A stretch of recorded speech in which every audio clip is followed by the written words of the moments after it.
Hello and welcome. This is We Make Art, and I am your host, artist, and mentor, Sarah Rockwood. Thank you so much for joining me today. Today, we're going to talk about something a little bit lighter than our previous episode. We are going to discuss the top 5 personal development books I would recommend to artists that have nothing to do with art. Yes, it is a mouthful. And yes, these books have nothing to do with art. Yeah, they have nothing to do with art making, artistic techniques, nothing. These are pure personal development books. Why? Why are these the ones I'm suggesting? Because my goal in this work we're doing here together in We Make Art, is to help us, me included, strip away the conditioning of society, the rules, the paradigms that we have been taught and praised for participating in, to strip that away and return to ourselves, return to what we want, how our minds work, how we want to relate to the world. And I think in that process, we discover our own artistic techniques, our own artistic development. That isn't to say don't read the books about artistic technique. I've read many of them. I'm laughing because one of my favorite ones is Michael Caine's On Acting. Really enjoyed it. David Mamet's, I want to call it Truth and Lies on Acting is but don't quote me on the title there, is also very interesting. There are lots of really good books about people's experience with the artistic process or with the hard techniques of different mediums, of different art forms. And those are great to explore. By all means, explore them. But also explore yourself. Because the closer we get to our core self, I believe the more pure and unencumbered and unfiltered our relationship is with our art. So then maybe we don't need other people's technique books so much. Maybe they're just little dabbles here and there, and we focus on what we want and how we work in the work that we do. Work. Okay. So before I get into the list, I do want to say that of these 5 books, and there is a 6th bonus, but you got to stay to the end for that one. There isn't a single book that I would say I agree with every word of. I'm not presenting these as dogma. I think it is really important for us to go into personal development books, basically any book, basically any medium, any art you consume, to go into it with your critical thinking hat on, and be present with what you are consuming so you can explore what works for you, what resonates with you, what challenges you, and what has no application to your life, and interact with the information accordingly. So my goal is that these books spark some moments of insight for you, get you thinking about things in a different way, get you relating to yourself in a different way, and that feeds into your art making in some capacity, in a capacity that only you will be able to discern, which is the wonderful magic of all of this work, is that we get to be completely ourselves in it. Okay, so I'm gonna go through them in my recommended listening order. If you've listened to a lot of personal development books, maybe you dip in and out of the list where you see fit. But if you've never embarked on these, I would recommend hitting them up in the list order that I'm presenting them in. And they are, I should say this, none of this is sponsored. I'm not putting affiliate links up, links. I'm not putting affiliate links up anywhere. What I will say is that all of the audiobook versions of these books are available on Spotify Premium. Again, not sponsored. And I've put together a playlist over there with all of the books. So I will share that playlist on my Instagram and put it in a highlight. So if you're listening to this, whenever you're listening to it, you can go into my Instagram and it'll see the highlight. I think I'll just call it like top 5 books or something simple. And you can find the playlist there. So with all that being said, let us begin. Okay, the first book on my list here is The Big Leap by Gay Hendricks. I'm holding this up on the YouTube and it's completely messing with my lights, so I won't do it for too long. And I just want to show you here on my, and for those of you just listening, I'll do one of these. ASMR alert.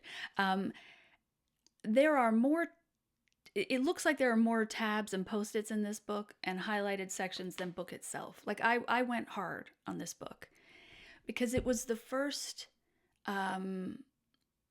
book I read. It was I should say this. It was recommended to me by the first coach I worked with in like our first or second session. There are a lot of firsts around this book. It's weird. And I was really at the beginning of my life. I mean, I really feel that now looking back that, you know, I think this is like April, May of 2022. I really needed my life to change. I was in an abusive relationship. I was living in a horrible building. It was very dangerous. And I was quickly on my way to broke. Like and my health, oh my God, my health was so bad. And I just knew that everything had to change. Like everything had to change. But every time I tried to change things, I would bounce back to where I was, or even bounce back 2 or 3 steps. And The Big Leap talks about the upper limit problem. Is that what he calls it? I need to check. The upper limit problem. Yes. For a second there, I was like, is it a problem or a syndrome? No, it's a problem. This idea that we get to a point in our lives where we are comfortable, and as we start to rise above that comfort point into something bigger, better, more abundant, bolder, more in touch with our deep desires, we start to self-sabotage to bring us back to the point that we are comfortable at. Reading this book really put a lot of my own behaviors at the time in perspective for me. The behaviors of those around me that I knew instinctually were toxic but could not label, could not name. It helped me begin to really piece together what was happening within me and around me. And I at that time, it was the year of Will Smith slapping Chris Rock at the Oscars. And when that happened, I mean, my God, yes, it was all shocking, and we're not going to litigate that again because, I have thoughts, like I have thoughts on everything. And I remember saying to my coach after it happened, we were talking about it, and I said, well, it's an upper limit issue. Like that was the most blatant upper limit issue I think we've ever seen. And he was like, yeah, you're right. That moment where Will Smith was poised to make that goal that he'd wanted his whole life, to win the Oscar, to get there. And in that moment, the nervous system kind of goes haywire and you end up self-sabotaging. So not that we're all self-sabotaging, that's all the time or anything, but we do it. We do it. And we do it because we desire to stay safe. And this book talks about feeling safe regardless of where you are, or as you ascend, feeling safe through all of that. And the other thing it gets into in great detail is finding your zone of genius, what lights you up, and working from there. and building your life around that area. You can't see it on the video or hear it on the audio, but I am drawing an energetic circle around my heart. It's that finding that place that lights us up and building a life from that place. So that is The Big Leap by Gay Hendricks. Oh, and the quote, I wrote it down, so I want to share it. One of the quotes in the book that really hit me and that I still go back to is, "Fear is excitement without the breath." Yeah. So anytime I feel like, oh, I'm getting scared, I'm like, wait a second, is it fear or is it excitement? Let's take a deep breath, Sarah, and find out. And more often than not, I can, tell you it's excitement that I'm feeling. So once again, The Big Leap by Gay Hendricks. So this next one is one that I found on my own. I can't remember how I came across it. I believe it was like 2020, heart of the pandemic, where I wasn't ready to take action on improving my life, nor do I think that was an option in 2020 because, the world was haywire. But I felt called to it, and it is Overcoming Under-Earning by Barbara Stanny. Yeah. Sorry, I'm trying to frame it on the video. Ring light. Okay. Anyway, I know fancy YouTubers, like, it's probably even not that fancy. They do the little in-screen book cover and stuff. I don't know how to do that, so I'm not doing it. Okay. So this book is part book and part workbook. And oh God, at the time, my nervous system was so shot.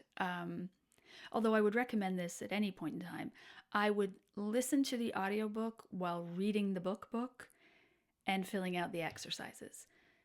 So someone was reading it to me and I was looking at the words just to try and get everything into my brain. And it's interesting, when I was preparing for this, I looked back at some of the stuff I wrote 2020, 2021, about like where I wanted my life to go and things. And I can see the beginnings. I can see that what I want for my life has been with me for a long time, which is why I talk so much about returning to the self, returning to what we truly want, because I think our dreams and our desires have been with us for a lot longer than we realize and do represent something essential and true about ourselves. Yes. So, and I do also understand that this can be a confronting concept, overcoming under-earning. And I want to read to you the definition of an under-earner, because I think it does align with some of the conversations we've had around the starving artist. Okay. Definition of an under-earner: one who earns less than her potential despite her need or desire to do otherwise. Under-earning is not the same as voluntary simplicity, which is a conscious choice to live on less in order to create a simpler, saner life. An under-earner is not the same as a mindful low earner, someone who enjoys her work because it feeds her soul and also provides adequate income. Under-earning is a condition. I'll try that again. Under-earning is a condition of deprivation in which your emotional and/or physical needs are not being met. That feels a lot like the starving artist to me. And so this book works through those, I want to say core concepts, works through how that kind of weaves through us and comes out in, yes, how we earn money.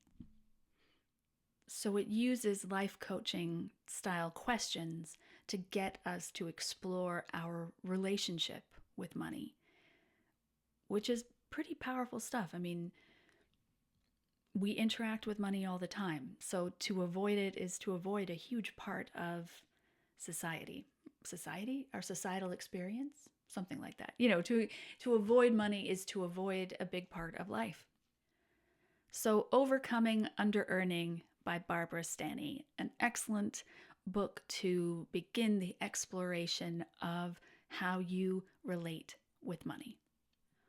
Okay, and so this next book I don't own a physical copy of because I don't want my mother to see it on my bookshelf. And it is Difficult Mothers, Adult Daughters by Karen C.L. Anderson. And I'm just going to hopefully this. Yes, that was me holding up the book cover to the screen, but I only have a picture of it on my phone because, like I said, I don't own a copy of that book, a physical copy of it. It does what it says on the cover. It is a book about how we relate to our mothers. This book is empowering. If you are an adult daughter with a difficult mother, I cannot recommend this book highly enough.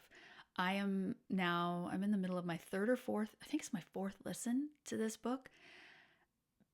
And I can tell you it has helped my relationship with my mom so much, so much. And whenever things get a little tense, a little sticky, I pull out the book and I listen to it again, which is why I'm listening to it again right now. Because it's a process. No, it's an incredibly powerful book, an empowering book, because it really gets you to see that you get to decide what your mother's behavior means in your life, and you get to choose how you feel about it. Not that that's an easy thing to do, but that it can be done. And it really walks you through that process, and to be able to see, well, for me anyway, to be able to see where my mom's behavior comes from, where that, pain begats pain. Like, her mom wasn't that great to her either. And my grandmother's mother wasn't great to her either. Like, we can see back through the lineage, and it doesn't excuse the behavior, but it helps us frame it in a way that doesn't make us bad people, that doesn't comment on our self-worth. Yeah, and it really lets you see that you can do the work yourself and have the relationship improve without your mother doing anything. I can tell you that from experience. Like, my mom maybe goes to therapy 3 times a year. Yes, I get her in there even once is a great thing, but 3 times a year, maybe. So I do my own work, and that work informs our relationship, and our relationship has improved as a result. So yeah, difficult mothers. I was about to say difficult daughters, but we're perfect. What are we worried about? Difficult Mothers, Adult Daughters by Karen C.L. Anderson. A really good text to delve into if you at times have issues with your mother. This next book I have only listened to once so far, but I found it so powerful. I know I keep saying that word. And I know I'm going to go back to listen to this book over and over again. Like, this is a text that I'm going to return to and delve into because it spoke so clearly to me. And it is Fawning by Dr. Ingrid Clayton. And I'm going to just show the cover from my phone here on the YouTubes. Oh, that ring light. There we go. I want to read you. Oh, I'm getting ahead of myself because I'm so excited. Okay, I want to read you the quote from the front of the book from Dr. Ramani. I don't know if you've seen Dr. Ramani on YouTube. She talks about narcissism. Her whole account is about narcissism and recovering from narcissistic abuse. Fantastic material. helped me a lot. All right, her quote here on the beginning of the book, or on the cover of the book. Anyone who has ever people-pleased, self-silenced, tried to be perfect, or apologized to someone who is harming them must read this book. I think that's the experience of almost every single woman I've met in the arts. Right there. So fawning is the fourth of the four F types, right? So we have fight, flight, freeze, and fawn. And the brilliant thing about this book is that it acknowledges where fawning comes from, that it is a survival skill that we learned very young. You know, I am a hardcore fawner. I think people in my life would say that I'm a fighter only because, one, they don't really know what the four types are about and all of the details, and two, because when I get pushed to a certain point, I will get very loud and very like, don't fuck with me. I will get to that place. But those are in very extreme situations. That's not the same as having a fight response to things. No, I have a fawn response. I have the, jazz hands. Hello, my baby. Like, I'm ready to like put on a little show. The minute things get tense.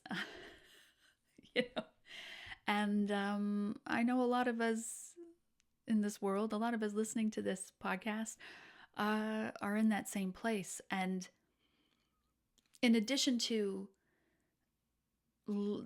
exploring where fawning comes from, Dr. Ingrid also frames it as a powerful survival skill and discusses how to unravel it from our lives. Because I think a lot of this thing about like, oh, I got to stop people pleasing, or I'm such a doormat. We think that these are, and it's implied to us that these are personality traits. Like you got to get rid of part of your personality to stop people pleasing. When again, it goes back to feelings of safety. We fawn because we feel unsafe. We people please because we feel unsafe. It's not actually our personality. It is a tactic that we are using to stay safe. So we work on finding safety in ourselves. And the fawning dissipates and begins to dissolve. And Dr. Ingrid shares a lot of her own personal experiences, and it is a difficult listen at times, the abuse that she went through as a child and how that contributed to her own fawning and how that played out in her relationships and in the work she does with people. Like, it was a very, I'm going to say empowering again. I need a thesaurus. But it was really heartening to listen to a woman who I think is around my age. I'm going to say, early 40s-ish, to listen to a woman whose journey is very similar to my own, like share struggles that are similar to my own and how she's come through it. And I do think it will resonate with a lot of listeners. And it's a pretty recent book, but yeah, I can't recommend it highly enough. Just like every other book on this. Again, I should have got a thesaurus out before I did this episode. But yes, that is Fawning by Dr. Ingrid. But that is Fawning by Dr. Ingrid Clayton. All right, we are at book number 5, but there is a bonus book coming, so hang on. This is the book you got to listen to last because it requires the biggest critical thinking cap of all of the books. And I'll explain why after I tell you the title. It is 10x is Easier Than 2x by Dan Sullivan and Dr. Benjamin Hardy. Okay, why do you need a big critical thinking cap when you read this book, because it is written from an American entrepreneurial perspective, which is big money. We're going to make big money. We're going to make a big company. We're going to make big money. So that can be quite activating for people if that doesn't align with your views. But there's still value in the book, I think, even if you're not into that world. And also there is a lot of just American-centric businesses. I by no means am shitting on Americans here, but there is a whole chapter that is around, talks about the growth of a business that is focused on gun safety for homeowners. As a Canadian, I'm like, well, just don't have them in your home. Seems pretty safe. Seems like that might help, solve that problem. But, so that can be, again, activating. The first time I listened through to this book, that chapter just inflamed me. I couldn't really focus on the information because of that topic. The second time I listened, I was able to kind of sift through and land into, well, the good that business did within the paradigm of the United States and also the lessons underneath it. So yeah, you need a big critical thinking hat on when you're engaging in this book. That being said, I fucking love it. I love it. It is like the big leap on steroids. Here we go. So there is a passage in it. It talks a lot about defining your unique ability and stripping everything out of your life that does not have to do with that unique ability, which I love. I love that idea. Is it something that's available to all of us immediately? No. But it's a really good thing to have in mind as we're working on returning to the self. That's how I read it. Like the unique ability, we could call it like, oh, I'm the best in the world at doing widget A into widget B. Or in the case of artists, I'm the best in the world at my art, as who I am. And what do I need to strip out of my life to be more and more of who I am? That's what inspires me. And he talks a lot about the horizon, aiming for the horizon. But the horizon never arrives. You can't touch the horizon. The horizon is always in the distance. And letting that pull us forward. That really lit me up. But I want to read this passage first. Okay, so this is a quote from one of the authors, Dan Sullivan, around unique ability. Clarify and define your unique ability. Unique ability requires you to determine what you personally like and dislike doing and decide that others' opinions about it are irrelevant. The basis of unique ability is to continually be conscious of the activities and the settings you like and that energize you, and the things that don't. This is where freedom starts, with the understanding that your own judgments about your own experience are 100% valid. Bam, mic drop. Yes, that is, for me, that's a core part of being an artist, that I get to decide whether or not my work is good, is valid. Like, I get that from me and my, I just get so excited about it. So yeah, the other thing the book really lit me up about, because around unique ability, because a lot of books talk about finding your niche, or niche for my American friends, finding your niche, and then stay in your niche and drive off into the sunset through your niche. But what Dan Sullivan talks about in 10x is easier than 2x is that your unique abilities change over time. What you are amazing at today, when you're in this work, will grow and evolve into something different in the future. And as an artist, oh, that is such a relief. it's such a relief because I can see it in my own life. At 19, if you'd asked me what my unique ability was, or what I where I most strongly performed, it was acting. It was like, well, I'm just a straight actor. That's what I do. If you'd asked me at 34, I'm like, well, I'm a songwriter. That's what I do. If you ask me now, I'm like, oh, I'm not sure yet. It's kind of an amalgamation of a lot of different things.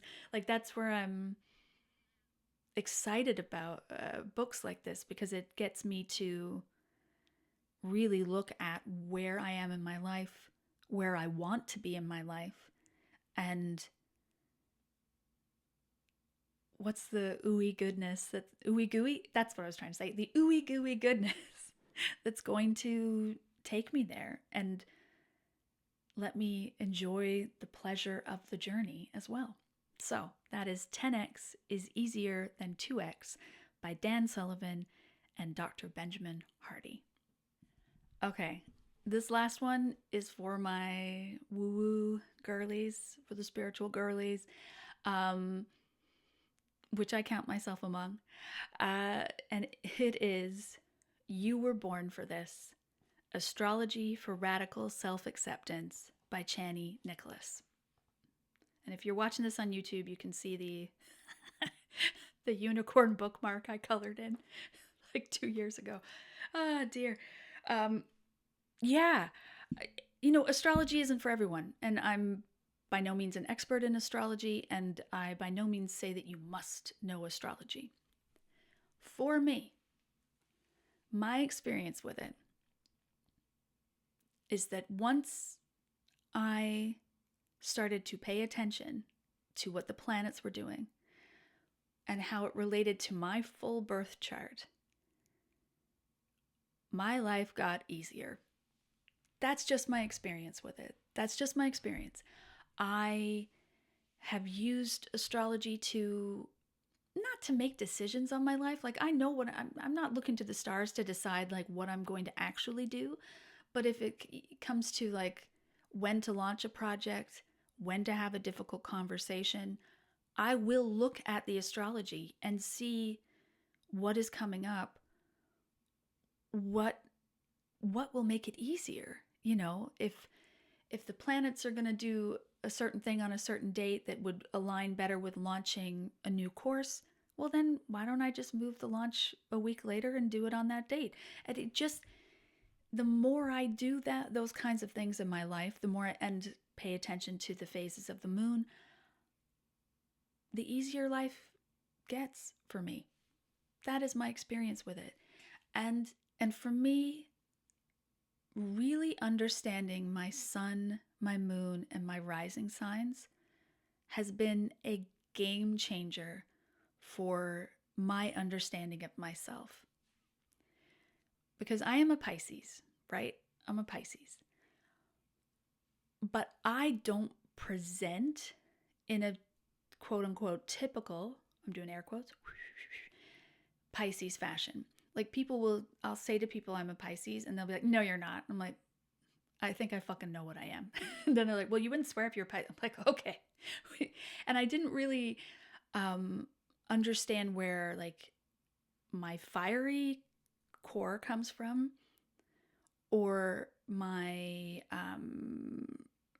ambition and drive and organization. Like, these are not typical Pisces characteristics associated with Pisces. That is, Pisces are like the artists and the psychics and the dreamers, and I am all of those things. And also, my moon is in Aries and my rising sign is Capricorn. And when you put those three together, I'm like, it describes me to a T. My sun sign is this. My relation to myself is art, is the depths, is the underworld, the Pisces energy, the swirling, the depths of the ocean. My moon, so my body and my emotions and my response to conflict is fiery. It's funny, the more I exercise, the more I work on dancing, the more I get in my body, like the more alive I feel. And that comes from, or you could say it comes from that Aries moon, and like, you know, don't fuck with me. Like, just don't do it, you know. And by all, oh God, don't fuck with someone I love or someone around me I think, you're treating unfairly. Like, then I go full Aries. I'm not having it. I'm not having it. um and again, it has that like depth of the ocean behind it. So I've seen grown men flinch. I have. I'm not entirely proud of it, but just a little, you know. And then the Capricorn, the rising. So how the world sees me, how I kind of relate to the outside world, and how the planets relate to me, and the Capricorn characteristics come out through organization, through drive, through ambition. I dress very Capricorny. If there is such a, I was gonna say, if there's such a thing, there is such a thing. It's a lot of black. It's a lot of clean cut. I mean, it's that center part. It's my eyebrows are very Capricorny. Um, yeah, which I know if you're not in this world will sound ridiculous, but it's me. It's me. Um, yeah, and so this book really, and she has an app which is excellent, the Chani app, which you get. There's so much on that app, and there is quite a bit for free available through that app. Again, not sponsored, just enjoy it. So yeah, You Were Born for This really goes through. It's a bit of a choose your own adventure, right? Like, you're putting in your own chart, learning all the things that about yourself that the planets reveal. And I really enjoyed reading it, and it did have clearly, it had a big impact on me. Okay, so that is the list. And as I said at the beginning, I have created a Spotify playlist with all of the audiobooks from this episode, and I will highlight that in my Instagram. So, in my Instagram profile, you know where the highlights are. We're all in this world. We know what Instagram is and how it works. So you can find the playlist in there if you want to check out the audiobooks. I think it's just with audio. The audiobooks are just with Spotify Premium. I'm not entirely sure, but I will put the playlist there so you can see them. And I'm sharing these books so it can spark some change. It's really, I love audiobooks for this reason. I mean, by all means, read the paperbacks, read the ebooks, whatever you want, however you want to relate to the work. But I love audiobooks in that you can have them going in the car. You can have them going while you're doing the dishes. You can have them going while you're folding laundry, while you're doing these tasks that, you might zone out with. They can kind of percolate. So let these books get the ball rolling. Let them get your thoughts percolating on how you really want to live. And then when you're ready to take action, if you feel called, head over to rockwoodalchemy.com. The link is in the show notes below. And explore my courses, explore my offerings. See if there's something there that will help with structure and help move you forward into the next phase of your growth and development, because we can live lives that we enjoy and that are full of art. Okay, that's it for today. I will talk to you soon. Until next time.